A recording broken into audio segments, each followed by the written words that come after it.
دین کی سمجھ.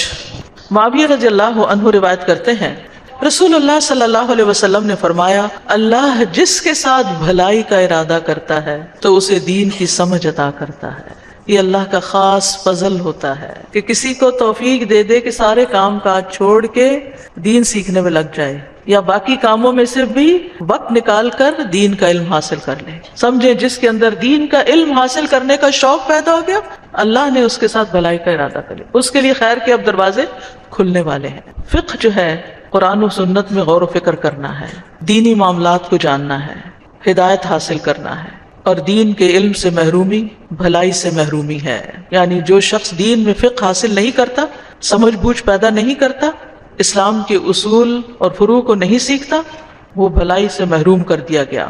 قرآن مجید میں دین کا علم حاصل کرنے کے لیے گھروں سے, اپنی بستیوں اور علاقوں سے نکلنے کا بھی حکم ہے. سورۃ التوبہ کی آیت نمبر 122 میں آتا ہے اور ممکن نہیں کہ مومن سب کے سب نکل جائیں, سو ان کے ہر گروہ میں سے کچھ لوگ کیوں نہ نکلے تاکہ وہ دین میں سمجھ حاصل کریں اور تاکہ وہ اپنی قوم کو ڈرائیں جب ان کی طرف واپس جائیں, تاکہ وہ بھی بچ جائیں, یعنی برے انجام سے بچ جائیں, اللہ کے غضب سے بچ جائیں, حرام کام کرنے سے بچ جائیں.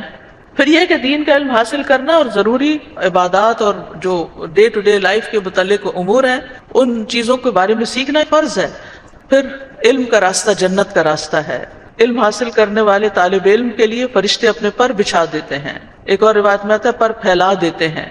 علماء انبیاء کے وارث ہیں اور دین کی سمجھ نہ ہونا نفاق کی علامت ہے.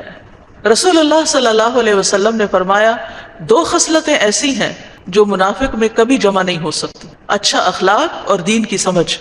تو بد اخلاقی بھی نفاق کی علامت ہے اور ناسمجھی بھی. ابن عباس کہتے ہیں انسان جب علم کی مجلسوں میں حاضر نہ ہو, نہ خطبہ سنے اور اس کی پرواہ بھی نہ کرے کہ اہل علم سے کیا کچھ نقل کیا جاتا ہے, تو اس کی غفلت بڑھتی جائے گی. کبھی اس کا دل سخت ہو جائے گا یہاں تک کہ اس پر مہر لگا دی جائے گی تو وہ غافلوں میں سے ہو جائے گا. یعنی اگر انسان مستقل طور پر علم کی مجالس سے دور رہتا ہے, علماء کے پاس نہیں بیٹھتا, علم حاصل نہیں کرتا, تو پھر غفلت چھا جاتی ہے اس کے دل پر اور دل سخت ہو جاتا ہے. اس لیے اس کا اہتمام کرتے ہی رہنا چاہیے, زندگی بھر سیکھتے ہی رہنا چاہیے.